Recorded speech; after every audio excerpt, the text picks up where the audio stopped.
Hello and welcome to the latest episode of Performer on Record. And if you heard those jingle bells, you'll know that this is our special holiday gift guide 2020. I know that there's probably not a lot of things to celebrate about the year 2020, but we're going to do our best here. So if you are a musician yourself, or if there's a musician in your life, we would like to recommend some really cool products that we've had a chance to test out during the course of the year that we think would make either really great gifts for your loved ones or nice holiday stocking stuffers. So without further ado, let's hear a word from our sponsor and then we'll jump into the show. Today's podcast is brought to you by PreSonus Audio Electronics. PreSonus is your one-stop holiday gift shop for the producers, audiophiles, recording artists, and podcasters in your life. We guarantee that PreSonus gear and software are at the top of your favorite creators' wish lists this year. And hey, why not treat yourself to a little something while you're at it? Visit presonus.com/gift guide to learn more. Again, that's presonus.com/gift guide. Now back to the show.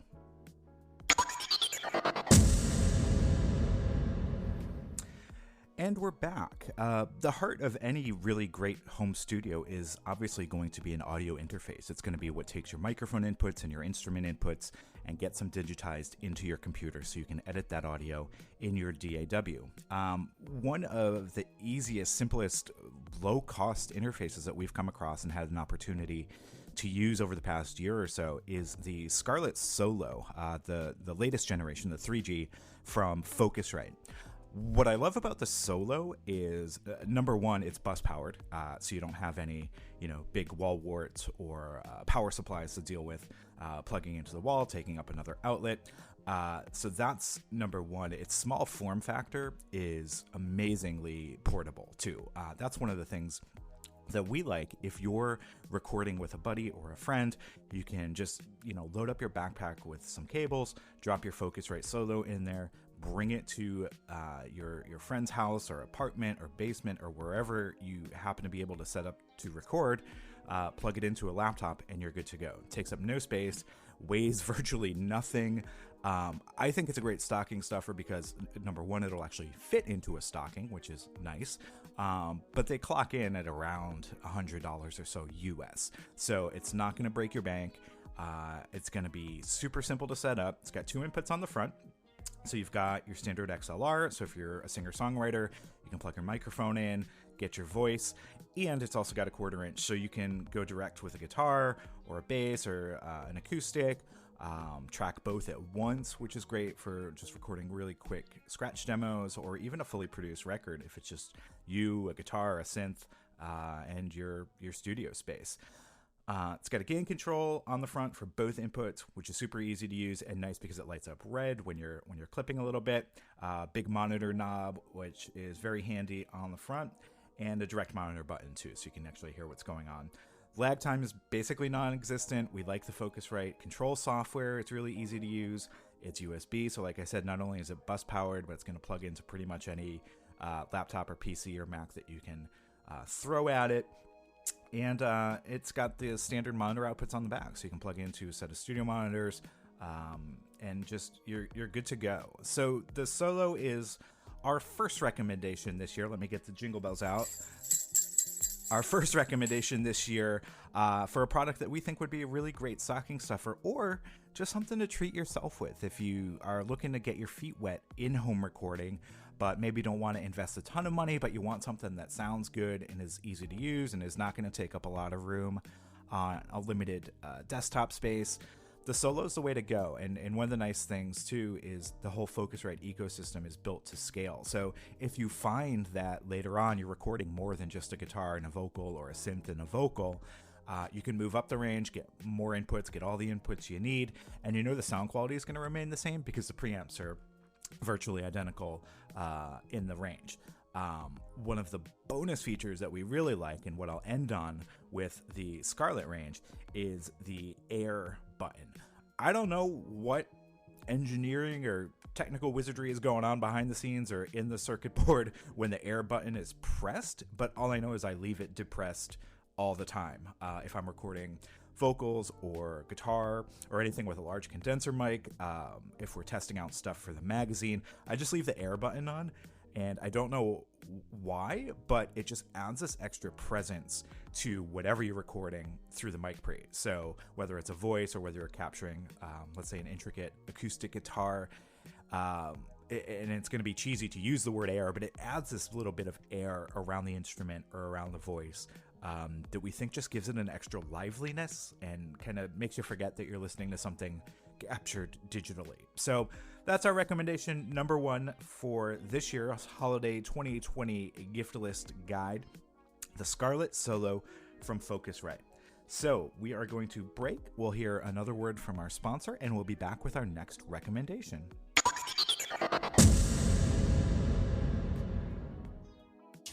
Hey everybody, it's Sterling from krkmusic.com, makers of your favorite monitoring systems, headphones, and pro audio tools for over 35 years. Now, if you're like me, you've spent quite a bit of time over the last couple months building out your home studio, and maybe you're building your first home studio. Maybe you're upgrading your current studio. Well, with the holiday season upon us, now is a great time to shop KRK. Just go to krkmusic.com today, give us a follow on social, and keep making great music.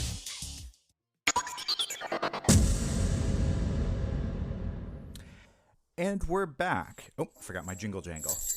There we go. And we're back. I hope you enjoyed our first recommendation. We're going to dive right into our second pick for a really great holiday stocking stuffer this year, or a little treat for yourself. And it's the AKG Lyra Microphone. There's a lot to love about the Lyra. Number 1, like the Focusrite, it's not going to set you back a ton of money. Again, very similar price point, around $100 US. That might change depending on where you are in the world, but that's about what you're going to spend. And the Lyra is really great. Number 1, it's a USB mic, so even if you don't have an interface, you can plug this directly into a Mac, a PC, or even your smartphone, which is really cool. We've used it for portable recording, capturing interviews and things like that on the go. It's got a really classic look, which I think is a big selling point. I know, we're supposed to be, design focused and sound focused, but, let's not kid ourselves. Looks are important, and the Lyra simply looks really cool on a desktop. It's small, it's lightweight, again, it's portable, all the things we love in a product that will get you really great sound. If you want to hear it in action, we've actually done some YouTube videos with a great artist named Katie Cole from Nashville. She's part of the Smashing Pumpkins touring band. I think she actually appears on the new Smashing Pumpkins record too, which is really cool. And she's a singer-songwriter in her own right.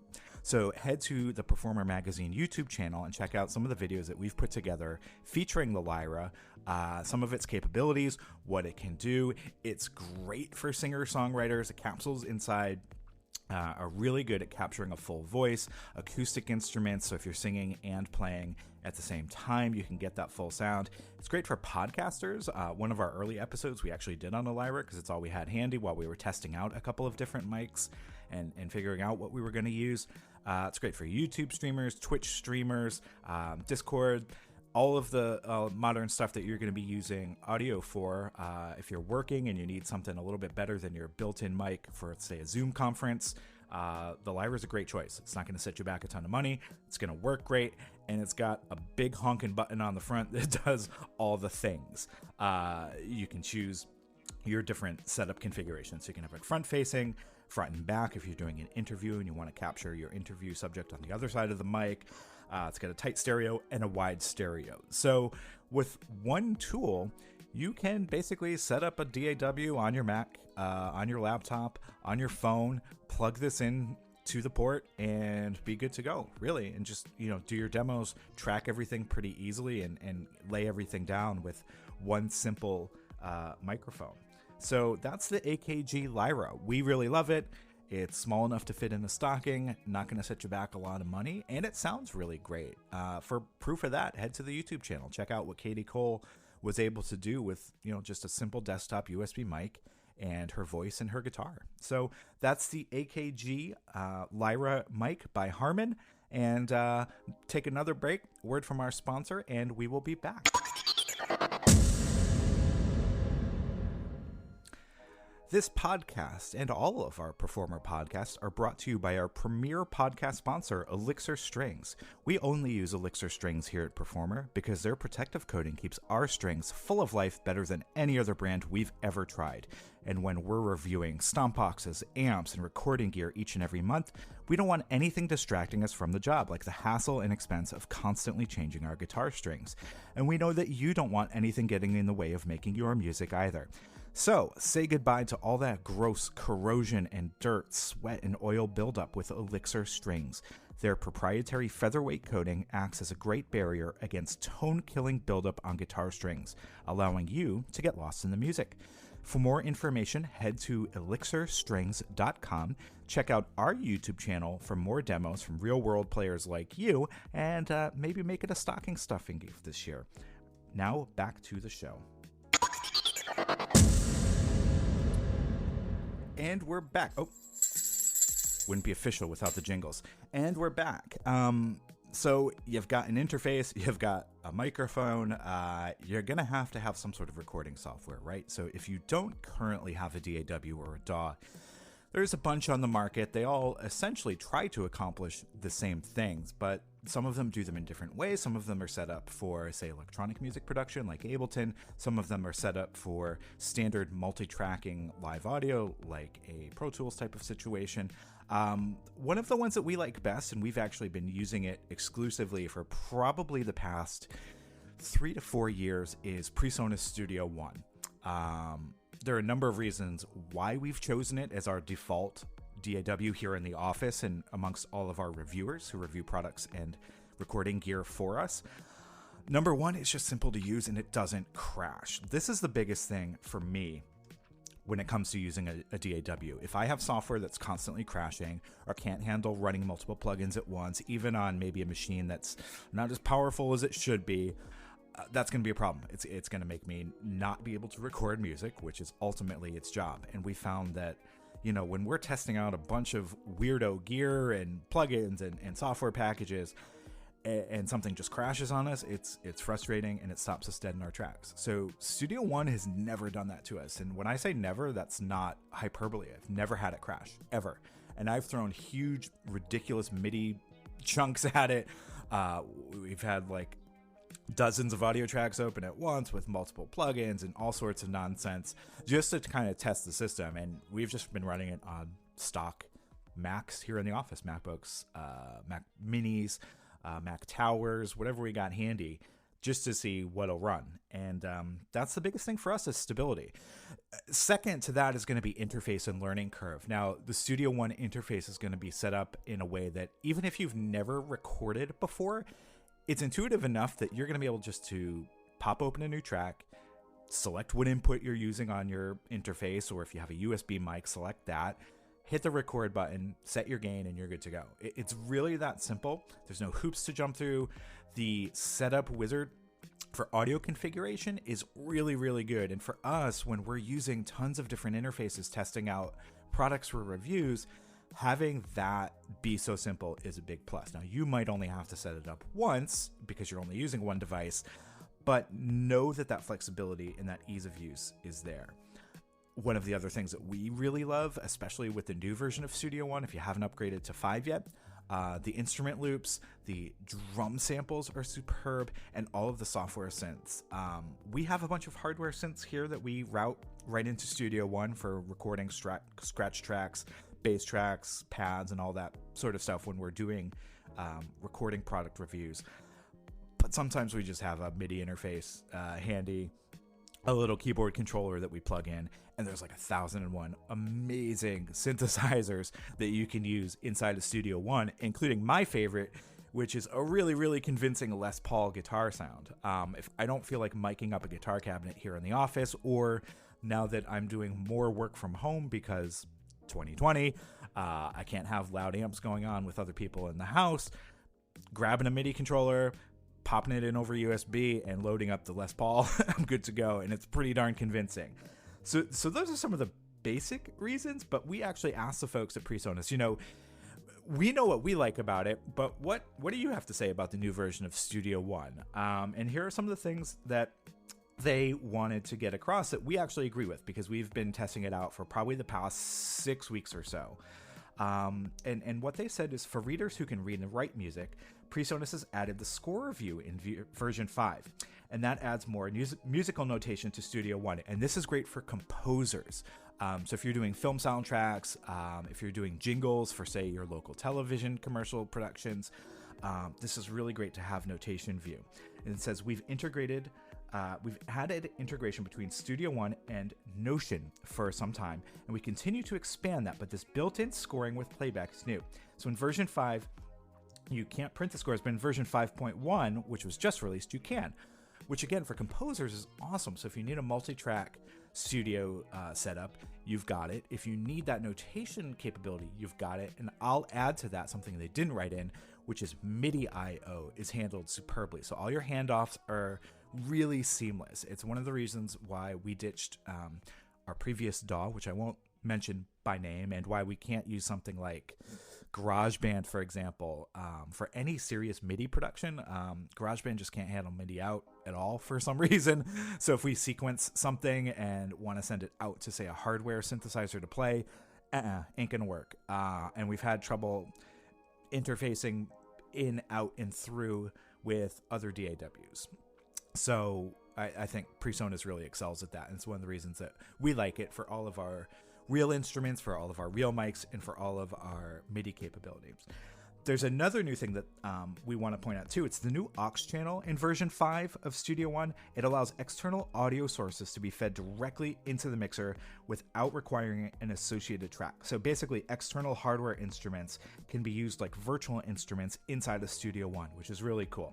And you can also use this for returning outboard processors. So if you have like warm audio gear or anything else linked up to your chain, you can use that too. And finally, one of the coolest things about Studio One is the integration with the PreSonus hardware. So if you're using like a control surface, like a fader port or something like that, or the new I/O station, which is really cool because it's basically like a touch control surface and an interface all in one really compact unit, or if you've got the Atom controller with the pads on it, all of the PreSonus interfaces, basically all of their hardware, it's going to work seamlessly with Studio One. So if you get into the ecosphere, you're really going to be good to go without having to reconfigure things or set up configuration files. And if you're using a DAW from another company, having to worry whether it's going to be compatible or not, all that stuff's out the window. Everything works seamlessly in Studio One, and we can attest to that because we've tested out the Atom, we've tested out the Studio Live mixers, we've tested out the I/O station, and we've also tested out the fader port. So I think that's 4 or 5 different PreSonus products that we've used with Studio One that just work flawlessly. So the products work on their own with any other DAW that you have under the sun. Don't worry about that. But when you get into Studio One, it's just like a breath of fresh air. It just works, and it just works out of the box, and it does what it's supposed to do. So Studio One, super powerful, relatively inexpensive. In fact, there's a new PreSonus Sphere subscription plan, which not only I think gets you the DAW for a really cheap monthly fee, but also all of the audio software that they make, all the plugins and everything that come from PreSonus. You just have access to it. It's just yours, which is really cool. So if you haven't checked out that, I would recommend it because you don't have to buy a one-time license. You don't have to worry about those upgrade fees or anything like that. You get the subscription plan. You're good to go. You're always on the most current version. So that's enough of me talking. Let's get the jingle jangle. Let's hear from another sponsor, and we'll be back with some more recommendations. We want to also thank another one of this month's podcast sponsors, AKG. This podcast is brought to you by AKG, and we love AKG products because they're engineered with today's musicians in mind. From their world-class microphones to their headphones and their simple yet easy to use and powerful wireless systems, which we've actually tested out for the magazine. AKG has you covered both on stage and in the studio. For more information, head to akg.com or the Performer Magazine YouTube channel, where we test out the AKG Lyra Microphone as well as some of their digital wireless products with one of our regular gear testers, Andrew Hoyt. So again, head to akg.com for a full lineup of in-ear, wireless, headphone, and microphone products, and head to our YouTube channel to see what we have to say about some of the great AKG gear we've had a chance to check out. And now back to the show.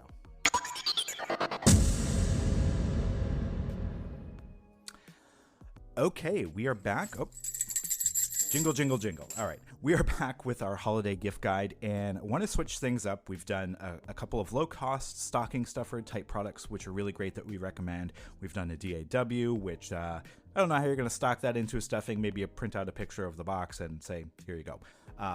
If that's not exciting to you, don't know what to tell you.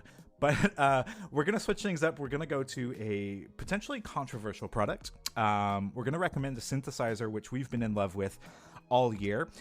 It's hard to tell when this actually came out because it's a product from Behringer. And if you know anything about Behringer's synth output, they'll announce something. They'll tease you for about 3-4 years, and then maybe they'll release it. Some people don't love their strategy of releasing stuff. They feel it maybe is unfair, let's say, in the kindest words, to some of the people who maybe their designs are based on. I will say this, I don't have the money or the resources to get my hands on a lot of classic synthesizers from yesteryear. They're unobtainium, let's say, price-wise and just availability-wise. So when a company like Behringer comes along and makes a reproduction of a classic synth that's been out of production for maybe 30, 40 years, offers it at a good price point, it's going to be attractive to me. Now, we've received assurances from them and from other people in the industry who've looked into it. It seems like what they're doing as far as their designs and their output is legal, if not morally something you could raise questions about. But I think they're doing everything legal by the book. I don't know that guitar stores or Thomann in Europe would take their products if there were questions about the legalities. But look, that's all I'm going to say about it. Where you stand on Behringer is up to you.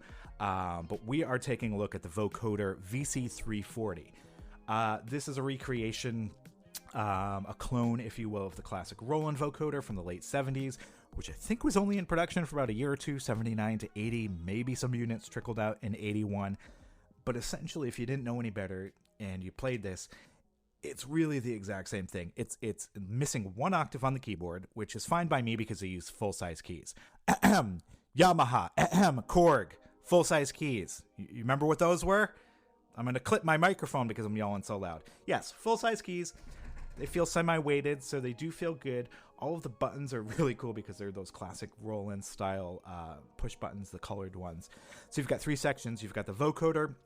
You've got the human voice, which is that choir sound that you probably recognize from like really cheesy disco records from the end of the disco era, and strings, which you'll recognize from basically everything from, say, 79 to 83 that used fake strings before better string machines came along and people didn't, take care of their Salinas. But anyway, let's see if I can get the vocoder up and running. We're going to take a break here. We're going to listen to some robot voices.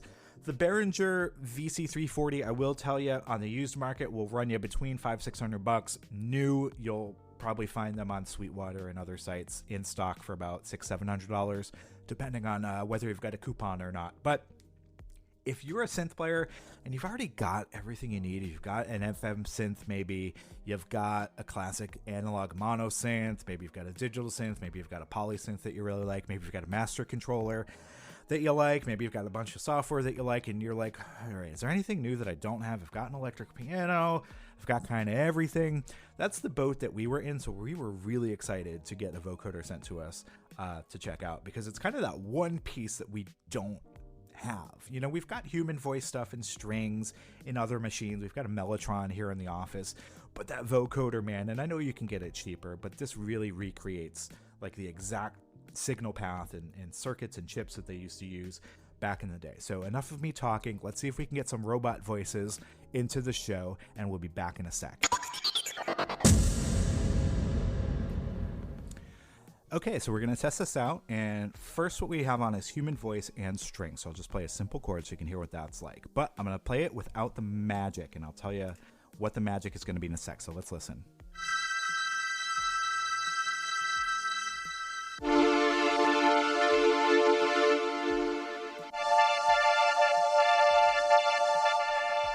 So those are strings, which do have what's called the ensemble effect already on. You can't even turn it off. It's that Bucket Brigade type of chorusing effect. Let's also add the human voice, the chorus in, and I'm going to have all of the voices on. So it's going to be a little ridiculous in a sec, but let's add that.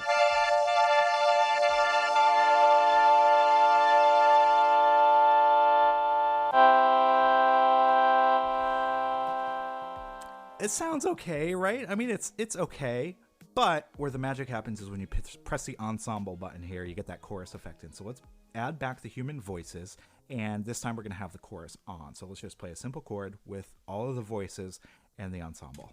Ready? Here we go.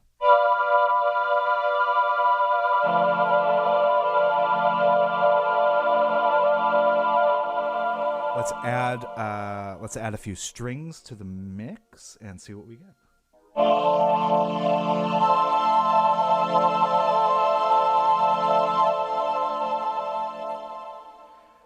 right, that's pretty cool. I haven't even vocoded anything yet, and I've been itching all day to add some robot noises. So let's go ahead. Let's turn the voices off. Let's get the chorus off here. Let's get the strings off. Let's add the vocoder, and you're going to hear a little noise.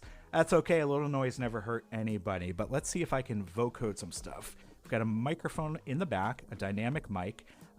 You can't use a condenser on this, so I'm going to swing my vocal condenser out of the way so we're not picking up any of that. And we're going to try to vocode something in a classic robot voice. Here we go. Give me 1 sec. This is a robot voice. This is the vocoder. This is the vocoder. This is the vocoder. This is the vocoder. This is the vocoder. Robot voice. Robot voice. Robot voice. Robot voice. Robot voice in a lower register. Robot voice in a higher register. And then we're gonna do a chord with the robot voice. Here we go. Robot voice. Robot voice. Robot voice. Overloading the system, so I need to turn the gain down. Down. Down. And up. Way too much gain we are clipping, but that's okay because it's just a demonstration. Okay, and I'm back on my vocal mic here. Hopefully that wasn't too silly for you. Yeah, we did clip a lot because I had the mic level way up on my vocoder, so I apologize for that. But just to try to give you a sense of what that's going to sound like, I'm going to go ahead and turn the vocoder off so we're not getting any more noise in the system. Hopefully that helped a little bit. And yeah, that's the Behringer. It's really inexpensive considering the original Roland models are going to run you $3-4 grand in good condition, which is a little silly. Again, your mileage may vary. You might have differing opinions on the Behringer business practices and production philosophies, let's say. But if you want something that you can't get, let's say you want an SH-101 and they're not available or way too much money, you can grab the MS-1. If you want a mini Moog and you don't have $6 grand to spend on a refurbished one or $3,000 to spend on a reissue, you can grab, the Model D desktop unit that they've put out, or the new Poly D, which is a 4-voice unit for like $500-600. Look, it is what it is. I'm not going to go on an ethics tirade, but I recommend the vocoder, the VC340 from Behringer. I love it. I think it adds a really cool new thing to your synth arsenal that you may not have in software or hardware already. And let's face it, vocoders are cool. So anyway, enough of me yapping. Let's take a break, and we'll be back with the next recommendation.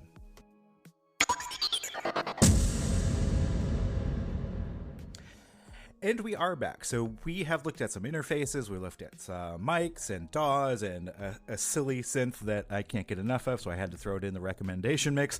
Yeah, the Behringer vocoder, not going to fit in a stocking. Sorry, you can maybe knit a 4-foot-long stocking and shove it in there and surprise someone. But yeah, for most of us, it's going to go under the tree or, just give it to someone open because you just want them to use it straight away. Anyway, jingle, jingle, jingle. We are back. The next thing I want to talk about is headphones. We use a lot of headphones here in the office. We test out a ton of headphones over the course of the year. In-ear monitors we test out too, so we're sticking a lot of things in and over our ears, which sounds gross, but it's not. And one of the models that we came across this year got sent to us from AKG, and it's the K371, which is great. It's the over-ear, the closed-back version of the AKG studio monitor headphone. It's foldable, and this one in particular that I'm going to recommend is a little bit different. It's the K371 BT. So this is new, and it's the Bluetooth version. If you had asked me 5 years ago if I would have recorded anything and used Bluetooth monitors for mixing or tracking or listening to playback, probably would have said no. I don't think the Bluetooth specs, even in the past 5-6 years, would have held up. I got a lot of dropouts. I got a lot of loss of quality over Bluetooth standards that were around maybe 5, 6, even 10 years ago. But now I will say this. I was a skeptic of Bluetooth for the longest time just because I had used it in quasi-professional settings and it just didn't have that reliability. Now Bluetooth has come a long way. I will say this. You can stream stuff, you can do playback, and you're not going to get the dropouts that you used to get. You're not going to get the loss of quality generation that you used to get. I was pleasantly surprised, and it's really hard to impress me. The K371 BTs we actually sent out to an artist named Devin in New York City, and she's going to do a whole video series on not only the K371 BT headphones, but also some other AKG gear, including the Lyra microphone that we mentioned earlier. So head to our YouTube channel this December during holiday season. Check out Devin's videos because you don't just have to take my word for it. See what she has to say about the headphones, how they function for her, an artist out there in the real world, and see how they might work for you. They also are pretty affordable. For this level of quality, you're only going to pay about $179. Again, that's US pricing. We've tested out headphones anywhere from the $50 range to the $2,000 range and above. And honestly, these hold their own. I hate using stupid phrases like they, punch above their weight or, they hang with the big dogs. Those are silly. I'm going to use them anyway because I'm a silly type of guy and I've had a hell of a 2020. So forgive me for trying to blow off some steam. I'm going to throw the jingle jangle back on the mix here and heartily recommend the K371 BT headphones. They're really good for audio production, so you can definitely use them as a studio pair of monitors. You could just use them for audiophile listening too. I think they're great for just, running around town, listening to your favorite tracks on the go, streaming your Spotify playlist, whatever. You can use them for podcast monitoring, YouTube, Twitch, Discord, Zoom, all of the standard streaming platforms that you might be using headphones for. And the specs are pretty darn impressive, especially for this price. You get 50mm drivers. Now, most of the headphones, especially the over-the-ear closed-back systems that we test out in the, let's say, $100, $200, $300 range, they're going to come with between 35 and 40 to 45mm drivers. So these are actually a little bit larger, which is nice. Gives you a little bit extra clarity. Where I notice it most are in two different places. Number one, a little bit of air on the top end. It's not surprising because these go from 5 hertz to 40,000 kilohertz, which is nuts because I can't hear that high, neither can you. But what it does do is it adds a little bit of openness on the top end that sometimes, might sound a little brittle on a lesser pair of studio headphones. It's also got that really deep bass dive, and what you can do is test these against your studio monitors, your actual speakers. Now we have KRK monitors that go down, into the 30s or so. We get a pretty deep bass rumble out of those, but there's a tightness to it. What I like about these headphones and where they outperform some of the other models in this price range is that tightness of bass. Going down that low into the single digit hertz is maybe a little nuts, but you don't get that flubbiness on the low end, which when we're doing scratch tracks and DAW demonstrations with other cheaper monitors that maybe have crummier bass response. You get that kind of muddy bass, and you know what that is, and it takes over the mix. So even if your mid-range stuff and your open-ended top-range stuff is sounding really good and crisp on your studio monitors and in the mix, and everybody's happy with it, and you throw on a set of really kind of cans, that low-end flub is going to kind of ruin the whole sonic experience. So when you can get that tightness in the bass and the open top end and the clarity of the mid-range, you've got everything working the way it's supposed to, so that you know it's going to sound optimal on any system, and you're really hearing that mix come through, and it's not going to be colored by a really poor reproduction in any of the bands over one another. So the K371, especially the Bluetooth models, are going to give you that clarity. It's got the bigger drivers, the wide frequency range, and here's the kicker. 40-hour max battery life, which we love. We've had Bluetooth headphones and Bluetooth devices in the office for, 10 years, however long Bluetooth has been around.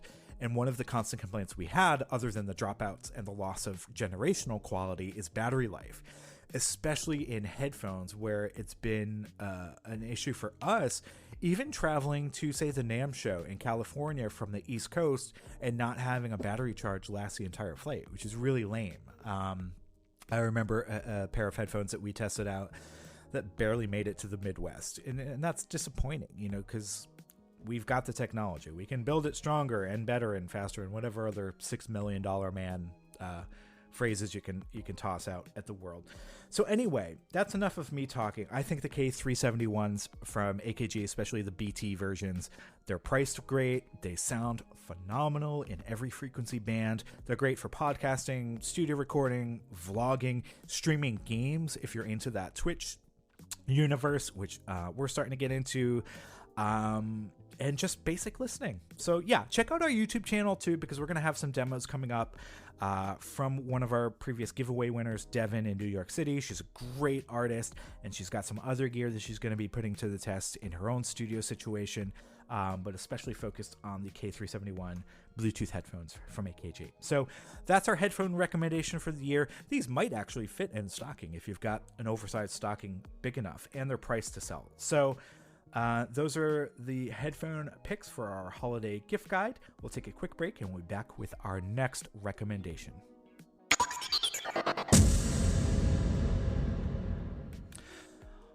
All right, up next we have got, Jingle, holiday gift guide time. Up next, we're going to recommend a pair of what's quickly becoming our favorite studio monitors. So we recommended you some headphones. If you don't like mixing on headphones, and I know a lot of people don't, you're probably going to want a monitor setup. And if you're looking to upgrade your studio monitors, let's say you've got a pair of 3-inch multimedia monitors that are just okay, but now you're getting into music production, or you've got a pair of old monitors that you need something a little bit better. We got sent recently the V4 series from KRK, and we've been using Rocket 5s here in the office for a long time. They're great. They are an affordable solution for basically any monitoring scenario you can think of for the home studio. We've even seen them in a lot of pro studios too. So if you see those yellow cones, you know it's a KRK. The V4 series, I think, takes it a notch up. So they're a little more money, but if you're looking, like I said, to do that upgrade, to really get into a pair of monitors that's going to last you for a number of years and be kind of the final set of monitors you need for your home studio, the V4 series, especially the 4-inch versions that we've got here in the office that we're going to be testing out, are really going to be a solid go-to. I think one of the coolest things is they've got all of this user selectable equalization at your fingertips. There's actually about 50 different EQ settings. So what that's good for, and the reason why they've included it, is you can set this up for your particular space. So one of the things that's most important about setting up studio monitors in a bedroom scenario or home studio scenario, or basically any room, is getting them tuned to that space so that you're hearing the right frequencies and not getting overloaded with reflections and bounce backs, and hopefully you've got some sort of room treatment. But this is going to give you the ability to properly set it up for your room acoustics, any weirdo placement stuff you've got going on, if you've got angular walls or less than ideal studio setups. Look, we can't all have a perfectly boxed out room designed by a world-class studio designer. It's just, it's not realistic. And especially in 2020, where a lot of us are working from home, you make do with what you got. So having that user selectable equalization is going to be key to tuning these properly to your space, so you're hearing what you need to hear. And I think it works really well. You've also got a biamp class D amplifier on board, so you are going to have to plug these in, but man, do they sound really good. Yes, I think they sound better than the Rockets. Yes, they cost a little bit more, but they're going to be well worth it. Like I said, we have the 4-inch versions here. These do share a lot of similarities across the V series range. They've got the 1-inch tweeter up top. The difference between the Rocket, first that you're going to notice is that's yellow. It's going to be made of that Kevlar material that the woofer is made out of. So if you've ever felt that before, you know what the Kevlar feels like. And that's something that I haven't seen in a lot of other drivers. It's something unique to KRK. It's kind of their signature. And it's got that front-facing bass port, that reflex port, so it's not going to shoot out the back. So what's nice about that is you can get these maybe a little bit closer to the wall if you need to. Again, and you've got that programmable EQ to kind of offset any anomalies in your room. I know ideal placement isn't, right up against a wall, but like I said, sometimes you got to make do with what you got, and sometimes you can't avoid stuff like that. So the front firing port is good for that. And you've got a protective grill. So this is something I don't have on my Rockets. And now that I am working from home, I've actually taken the Rockets out of the office into the quote unquote home studio. And listen, I've got kids. Maybe you've got kids running around and they're little, they've got pokey fingers, and having a grill that I can add to the V4 is really great for me as opposed to the Rockets, which are unprotected right now. And I'll tell you what, my kids know what Kevlar feels like, and maybe yours do as well. So the V series comes in a couple different flavors, the V4, the V6, the V8. Obviously, those numbers correspond to the size of the main driver, the woofer, but they're all two-way. So you've got that Kevlar tweeter up top and the woofer down below. They're all active. Like I said, they've got the built-in amplification, so you don't need to power them with anything else. And what's really cool is if you get up to the V8, you're going down to 35 hertz. So you're going to get those really tight bass frequencies that we were talking about in our headphone recommendation. But even if you go for the V4, you're down to about 55 to 58, I believe, which is really going to be enough for most home studio productions. Let's be honest. And the range of human hearing starts to trail off around there. Crossover for the V4s that we have is 2.1 kilohertz. And you're going to max out at a peak sound pressure level at about 110 decibels. The V8, you're going to get a few more decibels, and that's going to be the main difference in volume. Connectors on the back, you've got balanced XLR, 1/4-inch combo outputs, and your standard, power. So you could use other power cables if you happen to lose them, like maybe we did. I'm not going to say we did. I'm not going to say we didn't. We definitely did, which is fine. MDF aluminum enclosures, and the weight is not going to be super bad. So here's one of the things that we never considered before when we had a pair of really, really heavy studio monitors that went on a work from home desk as opposed to our normal studio desk, which is super rugged and built for heavy outboard equipment and monitors. These only weigh about 12 pounds a piece. The V4s do, at least. The V8s are probably double that because they're almost double the size. But the V4s are about 12 pounds a piece. I did not know this, but my crummy work from home desk that I had initially set up back in February, when I thought this was all going to be a temporary world situation, could not handle the weight of very heavy monitors. And I learned that the hard way. So I got myself a sturdier desk. And if you don't have a sturdier desk, these V4s are going to be just fine. We learned that the easy way. We learned about the other ones the hard way. So we've had a chance to test these out. We're actually going to be giving away a pair of V4 series powered reference monitors from KRK very soon. So head to performermag.com in the next few days. Check out the promotion that we're going to be running, because you can actually get a pair of these sent to you to test out for our YouTube channel. So that's really cool. We're going to do our own little video on them as well, so you can see what we think. Get a chance to kind of see them in a little 3D space. But yeah, I mean, we love the KRK V4 series. It's definitely a step up from the Rockets. Can't say enough good things about them at this price point. So if you're in the market for an upgrade for studio monitors, give these a whirl to get our recommendation. And we're going to take a break and come back with, I think, one of our final picks for the holiday gift guide. Jingle, jingle. We'll be back with you in a sec. Okay, and we're back. Jingle, jingle, jingle with our final recommendation of the year. And this one's a little bittersweet. We had planned on recommending this product before we got the news of Eddie Van Halen's unfortunate passing this fall, and we were going to recommend one of the EHV Wolfgang guitars anyway. It was just in the plans because we've been planning this holiday gift guide since probably late spring, early summer. So yeah, it's a little bittersweet for us. Because we were going to do the EVH Wolfgang Standard anyway as our guitar pick of the year, just because it's so darn cool. We managed to get our hands on one of the standards with the Mango Burst finish, which I think has been discontinued, but you can still find it out there at retail. Some people still have it in stock.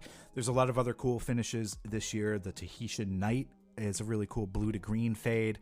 I think the Amber Stain is probably the coolest finish on the EVH Wolfgang series, but I can't recommend this guitar enough. One of the best things I like about it, well, number one, the neck profile is great. It's that EVH Wolfgang sort of asymmetrical profile. Roasted maple neck and fretboard on the new 2020s, and I would imagine all future models. The one that we have is a standard maple neck, no roasting going on, but still rock solid. Original Floyd Rose EVH branded. It's dive only, which is fine. It's not recessed or routed out, so you can't do those crazy dime bag up pulls, but that's what Eddie wanted, and it still works really great. You've got two Wolfgang humbuckers, which sound really great, either clean or distorted. You've got a simple tone pot, volume control, that's about it, and you go straight to the output with a three-way selector to move between your pickups. You've got super mega jumbo frets, which is awesome for bending and getting around the fretboard. It's got this compound radius, which gets flatter as you go up if you're a super shredder. I am not, but Eddie certainly was, so this was built for him. And one of the things that I love best about this guitar is it's deceptively small. The body itself is really small and compact, and the way that the neck joins, you're joining at about the 17th fret or so. I just had to look down. So you get all the way up to the 22nd fret on the body of the guitar, which means the neck is fairly well into the body, making the entire length of the guitar pretty short. Standard scale length, so you've got a 25.5 inch scale length from nut to bridge, just like a Stratocaster, but the entire size of the guitar is compact. So it feels smaller. It feels even smaller than a Les Paul with a shorter scale from tip to tail, but it's got that standard string length. So you feel the normal tension that you would on, say, a Strat or a Tele. So it's deceptive in that way, but I really have grown to like this body shape, this body size, the compactness of it, and the smaller string spacing of the R2 Floyd nut. Usually on a locking tremolo system like this, you'll get an R3, which I believe is like 43 millimeters. This one's a little bit skinnier, but you don't notice it at first until you start playing for a while, and you're like, okay, the neck profile feels a little bit different. It's a little bit smaller. It's actually a little bit easier to get around. I like it. Your mileage may vary, but I'm going to do a little less talking, and we are going to pause here. I'm going to turn the amp on and see if we can get some tones going. So bear with me for a sec, and we'll be right back.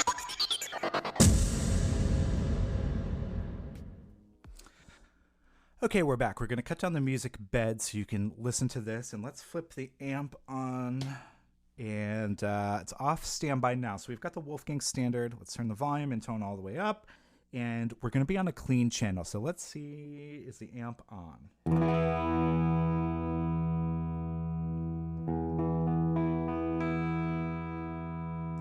That's the bridge. Let's go to the neck.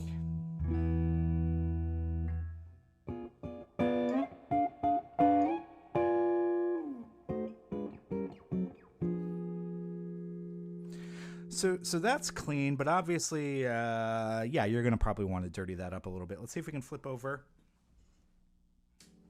Get the dirty channel on. You can hear some of the nastiness coming in. I don't know. Let's check the gain setting.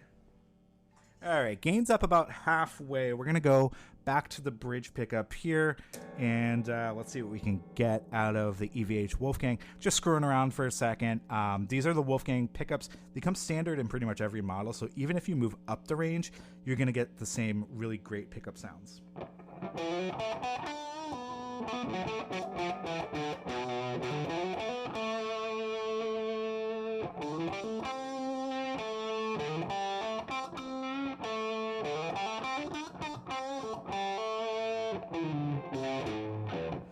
All right, so that's just goofing around a sec. We'll have probably a better playing demo in our video holiday gift guide coming up this week as well. But yeah, the Wolfgang Standard, I wish there were better circumstances to recommend this under. Like I said, this was already in the works. We got our hands on one before the news came in. So maybe we should just dedicate this entire year, this awful roller coaster year, to Eddie's memory and think of maybe some better times when rock and roll was still king and when Eddie was still here with us. If you haven't had a chance, check out the tribute song that his son Wolfgang has put up online. If you make it through without crying, I will personally send you $5. Don't hold me to that, but I'll probably still do it. Anyway, we hope you enjoyed some of these recommendations. I think there's a lot of great products on the market. Hopefully some of these got you thinking, if not for yourself. Maybe think of others this year if you can gift something to a musician in your life. This year's been hell on a lot of people, so I'm sure they would really appreciate that. I know a lot of us have lost some loved ones. I lost my grandfather, and I want to thank all of the healthcare professionals that helped him during his final days earlier this spring. But here's to a better tomorrow. Stay safe out there. Stay healthy. Please wear a mask. Love your neighbors. Treat each other kindly. And hopefully 2021 will turn things around and have a much better year and a lot more to celebrate. So from me and the Performer Magazine staff, those are some of our holiday recommendations. Wishing you and your family all the best this holiday season, and we will see you next time. Bye-bye.